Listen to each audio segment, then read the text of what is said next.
আপনি কি শরীর স্বাস্থ্যের দিকে খুব খেয়াল করে চলেন? তাহলে রেসিপিটা আপনার জন্য।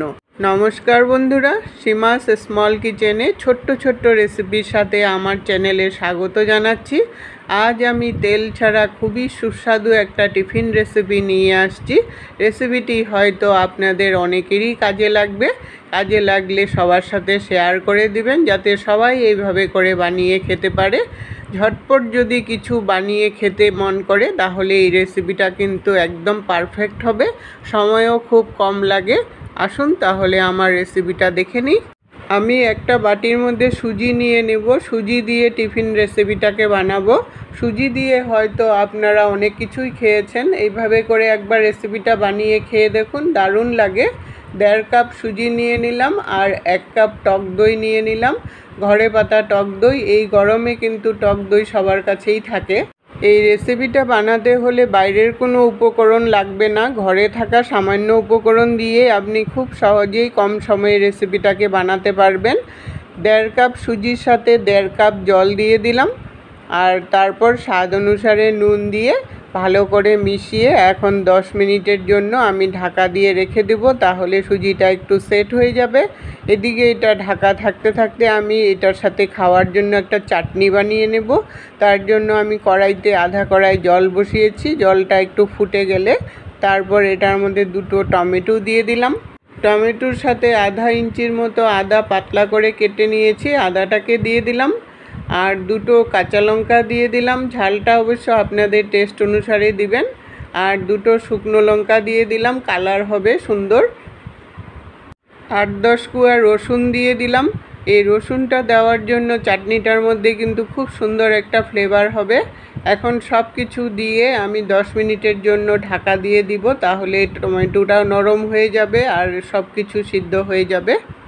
10 মিনিট পরে ঢাকনাটাকে উঠিয়ে নিলাম। টমেটোগুলো দেখুন খোসা একটু আলাদা হয়ে গেছে, মানে টমেটো সিদ্ধ হয়ে গেছে। টমেটো যখন খোসাটা একটু আলাদা হয়ে যায় বুঝবেন যে টমেটোটা বয়েল হয়ে গেছে। এখন আমি জাজরি দিয়ে জলটা ঝারিয়ে উঠিয়ে নেব। আমার চ্যানেলে যদি নতুন বন্ধু হয়ে থাকেন, চ্যানেলটাকে সাবস্ক্রাইব করে পাশে থাকা বেল আইকনটাকে ক্লিক করে অল অপশানে ক্লিক করে রাখবেন, সবার আগে নোটিফিকেশন পৌঁছে যাবে আপনাদের কাছে।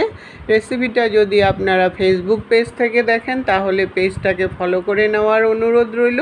সব কিছু জল থেকে উঠিয়ে জাজরির মধ্যে রেখেছিলাম, ঠান্ডাও হয়ে গেছে, জলটাও ভালো করে ঝরে গেছে।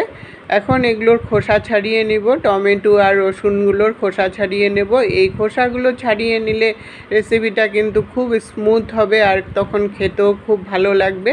এই চাটনিটা কিন্তু খালি এই রেসিপিটার সাথেই যে খাওয়া যাবে তাই নয়, অনেক কিছুর সাথেই আপনারা খেতে পারবেন। সামোসা, পকোড়া, মোমো, অনেক কিছুর সাথে এটা খাওয়া যায়। সব খোসাগুলো ছাড়িয়ে নিলাম। এখন এগুলো মিক্সির মধ্যে দিয়ে আমি পেস্ট করব। সাথে কি কি দিব আপনারা ভিডিওটা স্কিপ না করে দেখতে থাকুন। আজকাল টমেটোতে সেরকম একটা টক থাকে না, তাই টকের জন্য এক্সট্রা একটু টক দিতে হয়। তার জন্য আমি 2 কোয়া তেঁতুল ভালো করে জল দিয়ে ধুয়ে নিয়েছি, তেঁতুলটাকে দিয়ে দিলাম।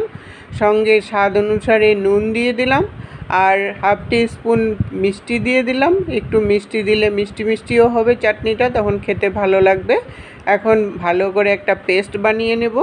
পেস্টটা আমার হয়ে গেছে, একটা স্মুথ পেস্ট বানিয়ে নিয়েছি আর কালারটাও দেখুন কতটা সুন্দর আসছে।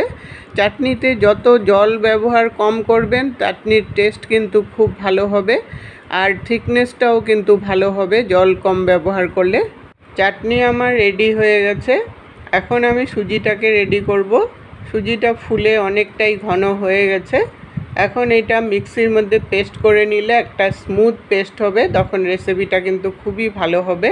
মিক্সির মধ্যে দিয়ে দিলাম, সঙ্গে বাটিটা ধুয়ে সামান্য পরিমাণে জল দিয়ে দিলাম। জল কিন্তু বেশি দেবেন না, তাহলে ব্যাটারটা পাতলা হলে রেসিপিটা ভালো হবে না।